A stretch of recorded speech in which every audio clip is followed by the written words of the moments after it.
है और ये छापेमारी रात के तकरीबन 3 बजे के आसपास होती है और ये भी कहा जा रहा है कि ताला तोड़कर पुलिस अंदर घुस जाती है कि जो अभिषेक बनर्जी के पीए हैं सुमित रॉय, उनकी तलाश में पुलिस जो है यहाँ वहाँ छापे मार रही है और ये कहा जा रहा है कि आखिरी दफा पुलिस को जो उनकी लोकेशन प्राप्त हुई है वो अभिषेक बनर्जी के जो कालीघाट स्थित घर है उसकी प्राप्त हुई है। उसी मद्देनजर तो अभिषेक बनर्जी ने मीडिया के सामने आकर ये बात कही कि भाई मेरी राहुल गांधी की मुलाकात हुई है, इसमें कोई ऐसा नहीं है कि मैं इनकार करता हूं, लेकिन क्या बातचीत हुई है मेरे और राहुल गांधी के बीच में है। पश्चिम बंगाल के पूर्व मुख्यमंत्री और तृणमूल कांग्रेस की अध्यक्ष ममता बनर्जी अभी ऐसे संकट से गुजर रही है जिससे उभर पाना बहुत मुश्किल हो रहा है। पहले विधायक नाराज हुए, फिर सांसदों की लिस्ट सामने आ जाती है कि बागी हो चुके हैं। अब इस बीच में एक बड़ा छापा उनके भतीजे और पार्टी के राष्ट्रीय महासचिव अभिषेक बनर्जी के आवास पर हुआ है। सुबह तड़के ही देखा गया कि छापेमारी की गई और इसके पीछे की वजह एक वित्तीय संकट को लेकर बताया गया और इससे पहले सीआईडी ने भी छापेमारी अभिषेक बनर्जी के आवास पर की थी। अब ये माना जा रहा है कि एक तरफ तो विधायक सांसद नाराज हैं, बागी तेवर इख्तियार कर रहे हैं, दूसरी तरफ भारतीय जनता पार्टी को अपना समर्थन सौंप सकते हैं और तीसरी तरफ ये माना जा रहा है कि ममता बनर्जी का क्या होगा। इस बीच में अभिषेक बनर्जी के आवास पर छापेमारी क्या बताता है कि एक एक कर निशाना बनाया जा रहा है और क्या ममता बनर्जी का जो बचा कुचा जनाधार था वो भी अब पश्चिम बंगाल में खत्म हो जाएगा, या फिर जो एक बड़ा ऑफर कांग्रेस पार्टी के जरिए दिया गया था क्या इस ऑफर को ममता बनर्जी स्वीकार करने के लिए मजबूर हो जाएंगी। ये बड़ा मुद्दा है पश्चिम बंगाल में और ममता बनर्जी इस वक्त एक बड़ा चेहरा बन चुकी हैं कि क्या फैसला उनका होगा, क्योंकि लगातार पार्टी पर संकट है। और इसी मुद्दे पर चर्चा करने के लिए हमारे साथ हमारे वरिष्ठ सहयोगी अमन सर मौजूद हैं। सर, आज सुबह ही अभिषेक बनर्जी के आवास पर छापेमारी होती है, ये तक आरोप लगाया जाता है कि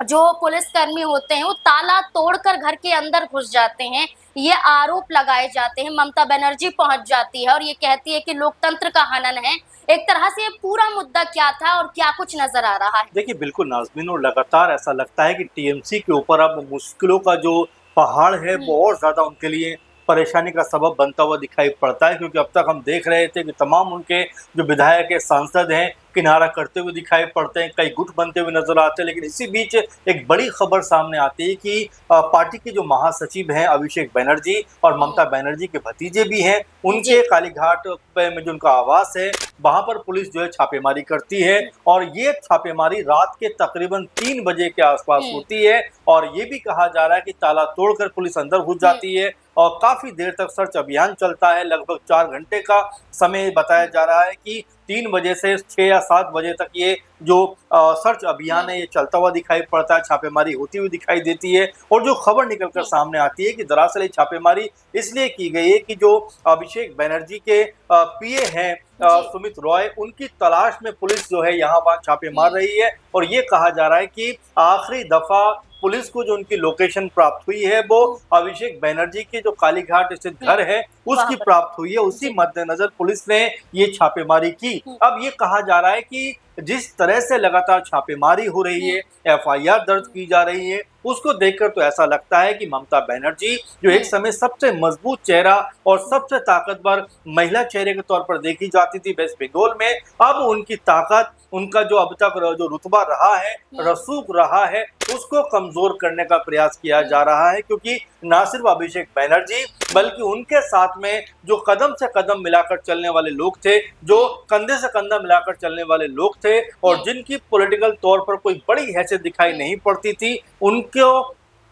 जिस तरह टीएमसी के में आने के बाद बड़े बड़े पदों पर भेजा गया, सांसद बने, राज्यसभा सांसद बने, एमएलए बने, आज वही लोग ममता बनर्जी को आंखें दिखाते हुए दिखाई पड़ते हैं। इसमें ये कहा जा रहा है कि विधायकों के जरिए, सांसदों के जरिए कि इसका मुख्य कारण उनके खुद के भतीजे अभिषेक बनर्जी हैं। उनका कहना है कि या तो वो पार्टी से बाहर हो या फिर ममता बनर्जी का सांसद साथ छोड़ देंगे। देखिए बिल्कुल, और इसमें कोई दोमत की बात नहीं है कि इस तरह की बातें निकल कर सामने आ रही हैं, लेकिन मसला क्या बन जाता है कि देखिए आप अगर टीएमसी के टिकट पर चुनाव लड़े हो और जाहिर बात है कि अगर कोई शिकायत भी है, कोई शिकायत हमेशा रहती है। और देखिए, बड़े-बड़े जब दल होते हैं तो तमाम चीज़ों को लेकर बातचीत और जो है आपके मन के मुताबिक नहीं होती है, तो आप बैठ कर चर्चा करते हो। लेकिन इसका मतलब ये नहीं है कि जो लिस्ट सामने आई है, लगभग 19 जो सांसद हैं वो टीएमसी से टूटते हुए अलग दिखाई पड़ते हैं, जिसका मतलब ये हो जाता है कि टीएमसी जो एक समय सबसे ताकतवर बन के उभर रही थी, अब यहाँ पर कमजोर होती हुई दिखाई पड़ती है। आपको बता दें कि जो लिस्ट जारी हुई है उसमें 19 सांसदों का जिक्र है, और ये लिस्ट जो है वो लोकसभा स्पीकर ओम बिरला जी के को भेजी गई थी। और इसको जब लिस्ट ये जारी हुई है, सामने आई है, उसके बाद में सवाल ये उठ रहे हैं कि आखिर ऐसी क्या वजह हो गई कि विधायक, जिस तरह से हम देख रहे हैं, विधायक भी लगभग उनके पास से जो 80 विधायक के आसपास उनके पास हैं, उसमें से 60 से 65 विधायक या तो अलग हो चुके हैं या लगभग अलग होने की तैयारी में है, क्योंकि 58 विधायकों ने जो नेता है ऋतुव्रत बनर्जी, उनको अपना समर्थन दिया है कि वो विपक्ष नेता होंगे। तो अब आप समझ सकते हैं कि यहाँ पर जो टूट हो रही है, जो लगातार टीएमसी कमजोर हो रही है, वो कई मायनों में समझ में आता है कि क्या कोई पॉलिटिकल रंजिश के तहत ये किया जा रहा है। क्योंकि टीएमसी की तरफ से कई लोग यही बात कहते हुए दिखाई पड़ते हैं कि बीजेपी जो है वो पॉलिटिकल रंजिश या खुन्नस निकालते हुए दिखाई पड़ रही है, इसीलिए लगातार उनके खिलाफ जो है एफआईआर दर्ज हो रही है, कभी छापेमारी हो रही है, और कभी उनके विधायक, नेता और सांसदों को तोड़कर अपनी पार्टी की तरफ मिलाने का प्लान किया जा रहा है। अच्छा सर, ये सवाल है कि जो सांसद हैं 19 सांसद, इसमें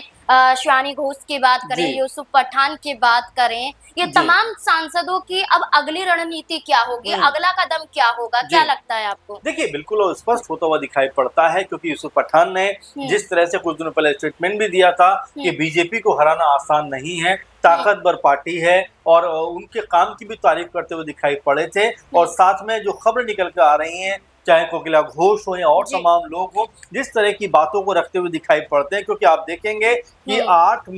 13 में से 4 जो राज्यसभा सांसद हैं वो भी अपने पदों से इस्तीफा दे चुके हैं, सदस्यता छोड़ चुके हैं। और ऐसे में ये जितने भी लोग हैं, चाहे सुखेंदु शेखर हो या सुष्मिता देव हो या प्रकाश चिक हो, कोयल मलिक हो, इन लोगों ने जिस तरह इस्तीफा दिया है, तो ये कहा जा रहा है कि इनका रुझान जो है पूरी तरीके से बीजेपी की तरफ दिखाई पड़ता है। और जाहिर बात है कि बीजेपी की तरफ अगर ये रुझान है, तो जाहिर बात है कि आने वाले दिनों में बीजेपी के अंदर ये लोग शामिल होते हुए दिखाई पड़ेंगे। इसके अलावा आपने लोकसभा सांसदों का जिक्र किया, क्योंकि ये कहा जा रहा है कि तकनीकी आधार पर कम से कम 20 सांसद होने चाहिए, और जो आंकड़ा है बताते हैं कि वो 18 या 19 के आसपास दिखाई पड़ता है, क्योंकि शत्रुघ्न सिन्हा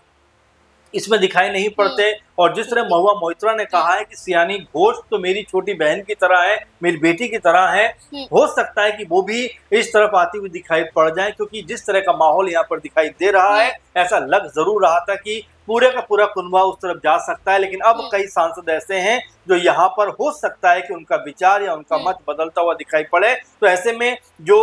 एक अलग दल बनने की कोशिश हो रही थी, उस पर कम से कम अंकुश लगता हुआ दिखाई पड़ सकता है। जी सर, जो टीएमसी में बिखराव देखने को मिल रहा है, इस बीच में हमने ये भी देखा कि कांग्रेस पार्टी ने एक बड़ा ऑफर दिया कि ममता बनर्जी अपनी पार्टी का विलय कांग्रेस पार्टी में कर ले। लेकिन इस बीच में कीर्ति आजाद की बात करें या टीएमसी के कई और नेताओं की बात करें, उनका स्टेटमेंट सामने आता है। वो ये कहते हैं कि टीएमसी का विलय कांग्रेस में नहीं होगा, बेशक गठबंधन हो सकता है, गठजोड़ हो सकता है, विलय नहीं हो सकता है। विलय का जो ऑफर दिया है, क्या लगता है कि ममता बनर्जी के लिए एक बड़ा रास्ता माना जा रहा है? देखिए, इसको लेकर 2-3 बातें हैं। पहली बात तो अभिषेक बनर्जी ने मीडिया के सामने आकर ये बात कही कि भाई मेरी राहुल गांधी की मुलाकात हुई है, इसमें कोई ऐसा नहीं है कि मैं इनकार करता हूं, लेकिन क्या बातचीत हुई है मेरे और राहुल गांधी के बीच में है। और मीडिया यहाँ पर तमाम तरह के कयास अपनी तरफ से लगाता हुआ दिखाई पड़ता है। तो अभिषेक बनर्जी भी अभी पत्ते नहीं खोलना चाहते। ममता बनर्जी सोनिया गांधी से गले मिलते हुए दिखाई पड़ती हैं,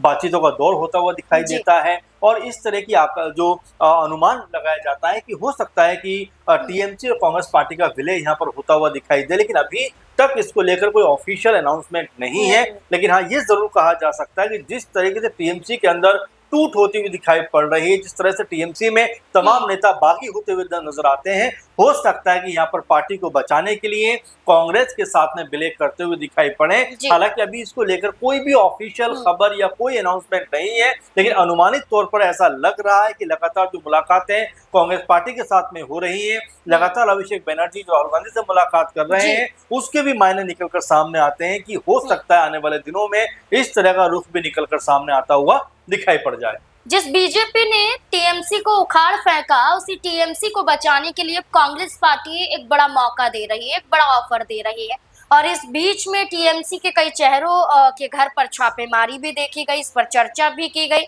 इस बीच में एक करीबी मदन मित्रा है, उनके घर पर भी ईडी की छापेमारी हुई थी और ये छापेमारी नगर पालिका भर्ती घोटाले मामले में हुई। और ये माना जा रहा है कि एक एक चेहरे को चुना जा रहा है, ढूंढा जा रहा है, छापेमारी की जा रही है। इस पर सीधे सीधे तौर पर ममता बनर्जी ने तो बीजेपी पर निशाना साध दिया है कि बीजेपी के इशारों पर ये सब कुछ हो रहा है। लेकिन अब ये देखना होगा कि टीएमसी को बचाने के लिए, अपने आप के जनाधार को बचाने के लिए ममता बनर्जी अब क्या फैसला लेती हुई नजर आएगी। आपको क्या लगता है इस पूरे मुद्दे को लेकर? अपनी राय कमेंट सेक्शन में जरूर